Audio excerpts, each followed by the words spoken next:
13 जून के current affair में आप सबका स्वागत है। आज हम 13 जून से रिलेटेड करंट अफेयर को डिस्कस करेंगे। तो देखिए, जो ये करंट अफेयर आपका है, ये आपके हर एक एग्ज़ाम के लिए बहुत ही इंपॉर्टेंट है। चाहे आप एसएससी एग्ज़ाम ले लो, ठीक, एसएससी में जो भी एग्ज़ाम लेना हो, सीजीएल, सीएचएसएल, एमटीएस, जीडी, है ना, ये सब एग्ज़ाम, और साथ ही साथ आपके रेलवे के जितने भी एग्ज़ाम हो गए उन सब के लिए भी क्या है, महत्वपूर्ण है। और साथ ही साथ आपके जितने भी स्टेट एग्ज़ाम होते हैं, जिस तरह यूपी पुलिस, यूपीएसआई, है ना, जितने भी स्टेट लेवल के एग्ज़ाम हैं, लेखपाल हो गया ना, सब के लिए क्या है, ये बहुत ही इंपॉर्टेंट है। तो आप लोग इस करंट अफेयर की क्लास को अच्छे से देखिए, ठीक, ताकि जितने भी क्वेश्चन हों करंट अफेयर के वो सब आपके एग्ज़ाम में आ जाएं। तो आइए आज हम बिना देरी करते हुए क्वेश्चन की ओर चलते हैं। तो पहले क्वेश्चन की ओर चलते हैं। पहला क्वेश्चन क्या है, देखिए पहला क्वेश्चन है, हाल ही में किसे अगले नए सेना प्रमुख नियुक्त किया गया है। देखिए, हाल ही में नए सेना प्रमुख का नाम लिया गया कि इनको अब नए सेना प्रमुख बनाया जाएगा ना, आर्मी चीफ बनाया जाएगा। तो किसका नाम लिया गया, उपेंद्र द्विवेदी का। ठीक, तो इसके बारे में मैंने प्रीवियस क्लास में आपको बताया था, उपेंद्र द्विवेदी की ही एक नई रक्षा प्रणाली की इन्होंने क्या किया है, उद्घाटन किया है ना। इन्होंने एक नई रक्षा प्रणाली का क्या किया है, उद्घाटन किया है ना, लॉन्च की है। तो वो रक्षा प्रणाली क्या थी, इन्होंने हाल ही में विद्युत रक्षक निगरानी प्रणाली क्या की है, इन्होंने लॉन्च की थी हाल ही में इन्होंने, है ना। ये इनकी पोस्ट क्या थी, ये थी lieutenant general Upendra Dwivedi, lieutenant general Upendra Dwivedi, ये इनकी पोस्ट थी। अब यहाँ से ये क्या बन गए हैं, अब सेना प्रमुख, मतलब जनरल के पोस्ट पे आ गए हैं। ठीक, तो आइए चलते हैं अब हम दूसरे क्वेश्चन की ओर। सेकंड क्वेश्चन है, हाल ही में आईआईटी एम मतलब है मद्रास, एम मतलब है मद्रास, आईआईटी मद्रास ने किसके साथ मिलकर आईएसएस पर रोग जनकों का अध्ययन किया। देखिए, ये किया है किसके साथ मिलकर, नासा के साथ। किसके साथ, नासा के साथ मिलकर आईआईटी मद्रास और नासा की जो जेट प्रोपल्सन लेबोरेटरी है, नासा की जो जेट प्रोपल्सन लेबोरेटरी है ना, इसको शॉर्ट फॉर्म में बोलते हैं JPL, इनके साथ मिलकर एक अध्ययन किया, एक शोध किया कि जो कई दवाई हैं उनके प्रति जो प्रतिरोधी बैक्टीरिया होते हैं उसका ISS पर क्या प्रभाव पड़ता है। ISS क्या है आपका, international space station, international space station, ये क्या है, ISS की फुल फॉर्म है ना। इस पर जो भी जाते हैं वहाँ पर दवाओं का क्या इफेक्ट पड़ता है, उसी के लिए आईआईटी मद्रास और नासा ने क्या किया है, कंबाइन अध्ययन किया है। तो आइए क्वेश्चन नंबर 3 की ओर चलते हैं। क्वेश्चन नंबर 3 है, हाल ही में हुई शोध के अनुसार किस क्षेत्र के लोग सबसे अधिक माइक्रोप्लास्टिक खाते हैं। देखिए, हाल ही में एक शोध हुई है ना, उसमें पता लगा कि एक ऐसा रीजन है जहाँ के अधिकतर लोग क्या कराते हैं, माइक्रोप्लास्टिक। देखो, माइक्रोप्लास्टिक होता है क्या, प्लास्टिक के बहुत ही छोटे छोटे कण, है ना, जो आप नेक्ड आई से नहीं देख सकते, नंगी आंख से नहीं देख सकते, जिसके लिए किसकी जरूरत पड़ती है, माइक्रोस्कोपी। तो इतने छोटे छोटे जो प्लास्टिक है, आम इंसान क्या कर रहा है, रोज़ इसको खा रहा है। ठीक, तो कैसे खा रहा है उसके बारे में देखेंगे। तो पहले देखते हैं कि किस क्षेत्र के बारे में ये बात हुई है। देखिए, ये बात हुई है दक्षिण पूर्व एशिया के बारे में। दक्षिण पूर्व एशिया, यहाँ के लोग क्या कर रहे हैं, सबसे ज़्यादा माइक्रोप्लास्टिक खा रहे हैं। ठीक, तो अच्छा, ये शोध किया किसने था, ये शोध किसने किया था, ये किया था कॉर्नेल यूनिवर्सिटी ने, कॉर्नेल यूनिवर्सिटी, इन्होंने ये शोध किया। ठीक, इन्होंने कहा जो टॉप पर जो कंट्री हैं जो सबसे ज़्यादा माइक्रोप्लास्टिक कंज्यूम करती हैं, तो टॉप पर कौन थे, मलेशिया, आपका इंडोनेशिया हो गया, एंड फिलीपींस। ये 3 ऐसी टॉप कंट्री थी जो सबसे ज़्यादा क्या करती थी, माइक्रोप्लास्टिक को क्या करती थी, कंज्यूम करती थी। ठीक, अब आया कि माइक्रोप्लास्टिक को ये कंज्यूम करती कैसे थी। देखो, हम जानते हैं कि ज़्यादातर प्लास्टिक, है ना, हम क्या करते हैं, अब जैसे बाहर बीच उच पे घूमने जाते हैं ना, समुद्र वगैरह में आसपास घूमते हैं, तो वहाँ पर बहुत सारा कचरा कर देते हैं। तो वो कचरा क्या होता है, धीरे धीरे पानी में चला जाता है। ठीक, अब वो पानी में जाएगा तो वहीं पर क्या होगा, गलेगा ना, वो छोटे छोटे टुकड़ों में क्या हो जाता है, टूट जाता है। तो इसी चीज़ से यहाँ क्या बनते हैं, माइक्रोप्लास्टिक। अब बात है इंसान इसको कंज्यूम कैसे करता है। देखिए, हम जानते हैं कि समुद्र में कई टाइप के क्या पाए जाते हैं, मछलियाँ होती है जिसको इंसान क्या करता है, खाता है ना, मछलियाँ होगी, और अन्य प्रजातियों को भी क्या करता है, मनुष्य खाता है। तो इन्हीं मछलियाँ या फिर समुद्री प्रजातियों के माध्यम से इंसान के पेट में क्या होते हैं, यही माइक्रोप्लास्टिक आ जाते हैं, जिससे डिफरेंट टाइप के क्या होते हैं, रोग होना स्टार्ट हो जाते हैं। तो इसी के ऊपर ये शोध हुआ कि सबसे ज़्यादा प्लास्टिक कंज्यूम करने में कौन सी कंट्री है। तो मलेशिया, इंडोनेशिया और फिलीपींस ये टॉप पर हैं। चलिए क्वेश्चन नंबर 4 की ओर चलते हैं। क्वेश्चन नंबर 4 है, हाल ही में किस संस्था ने चेन्नई के सस्टेनेबल वेस्ट मैनेजमेंट गोल्स का समर्थन किया। देखिए ये किया है वर्ल्ड बैंक ने। ठीक, किसी ने किया है, वर्ल्ड बैंक ने। वर्ल्ड बैंक ने जो ग्रेटर चेन्नई कॉरपोरेशन है, ग्रेटर चेन्नई कॉरपोरेशन, जिसको शॉर्ट फॉर्म में GCC भी बोलते हैं, इन्होंने वर्ल्ड बैंक की सहायता से कचरे से निपटने पर क्या किया है, कचरे से निपटने के लिए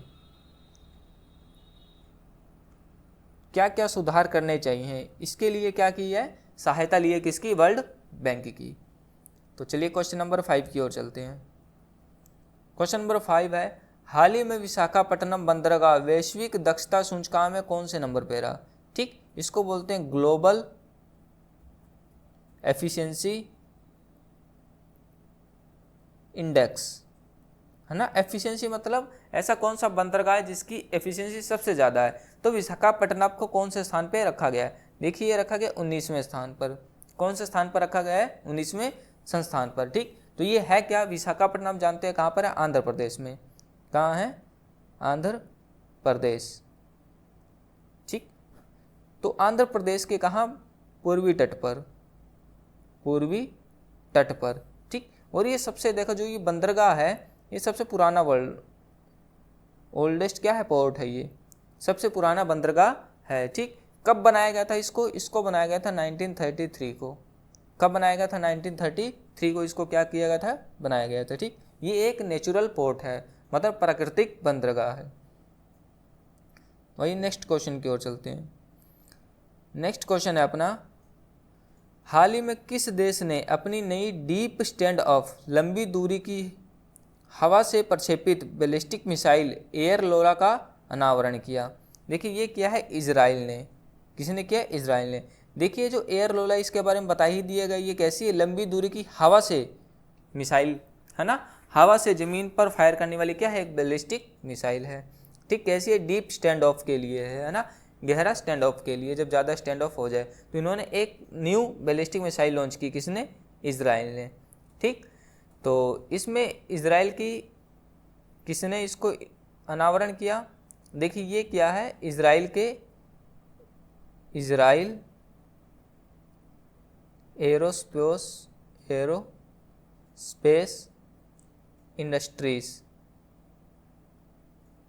इंडस्ट्रीज ने।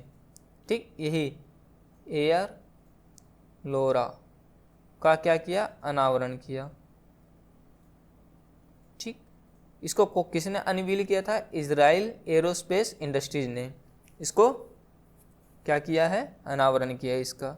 आइए क्वेश्चन नंबर 7 की ओर चलते हैं। क्वेश्चन नंबर 7 है, हाल ही में खबरों में रहा AIM ICDK वाटर चैलेंज 4.0, है ना, किस संगठन की पहल है। देखिए ये है नीति आयोग।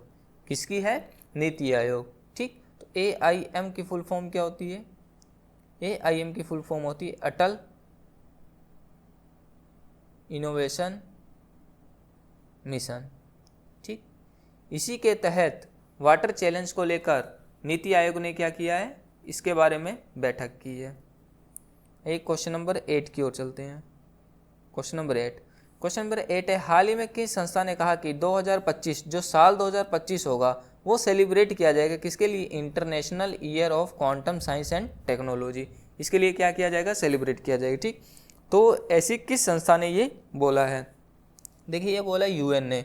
UN मतलब यूनाइटेड नेशन ने ये कहा है कि जो 2025 साल होगा वो कौन सा साल होगा, वो होगा international year of quantum science and technology. ठीक, तो इसका लक्ष्य क्या होगा भाई, इसका लक्ष्य क्या होगा, ऑब्जेक्टिव क्या होगा, इसका ऑब्जेक्टिव होगा दुनिया भर के ज़्यादा से ज़्यादा लोगों को जो क्वांटम साइंस है उनके बारे में जागरूक करना। दुनिया भर के ज़्यादा से ज़्यादा लोगों को क्वांटम साइंस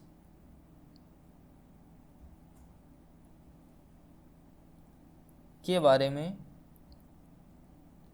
जागरूक करना कि क्वांटम साइंस है क्या, है ना, इससे क्या क्या एडवांटेज हैं इंसान के लिए। ठीक, देखो क्या इसको यूएन ने ही प्रेफर किया है, क्या भारत ने इसके बारे में नहीं बोला है? देखिए भारत ने भी अप्रैल 2023 में इसकी क्या की शुरुआत की। ठीक, तो जो भारत सरकार है, भारत सरकार ने क्या किया भाई, अप्रैल 2023 में एक मिशन चलाया। उस मिशन का नाम था national quantum mission, national quantum mission, है ना। इसका भी काम यही था कि क्या लोगों के बारे में, क्वांटम साइंस के बारे में नॉलेज दिया जाए, है ना, कि जो नई नई टेक्नोलॉजी आ रही है वो आज के समय के लिए कितनी इंपॉर्टेंट है। ठीक, जिस तरह आप एआई देख रहे हो, है ना, ये भी एक न्यू टेक्नोलॉजी है, ये भी किसका एक पार्ट है, क्वांटम साइंस का। तो इसी के बारे में, क्वांटम साइंस के बारे में लोगों में क्या किया जाए, अवेयरनेस फैलाई जाए, जागरूकता फैलाई जाए, और साथ ही साथ इनको ये बताया जाए कि जो ये क्वांटम साइंस है ये इंसान के लिए कितना ज़रूरी है। ठीक, तो इसके लिए सरकार ने 6,000 करोड़ का बजट भी पास किया था। कितने, 6,000 करोड़ का बजट भी सरकार ने क्या किया था, इसके लिए पास किया था। ये योजना कब से कब तक के चलेगी, 2023 से लेकर 2031 तक चलेगी। 2023 से लेकर 2031 तक ये परियोजना जो बनाई गई है ये चलेगी। तो आई होप आपको समझ में आया। आइए नेक्स्ट क्वेश्चन की ओर बढ़ते हैं। देखिए नेक्स्ट क्वेश्चन है, हाल ही में उड़ीसा के नए मुख्यमंत्री कौन बने हैं।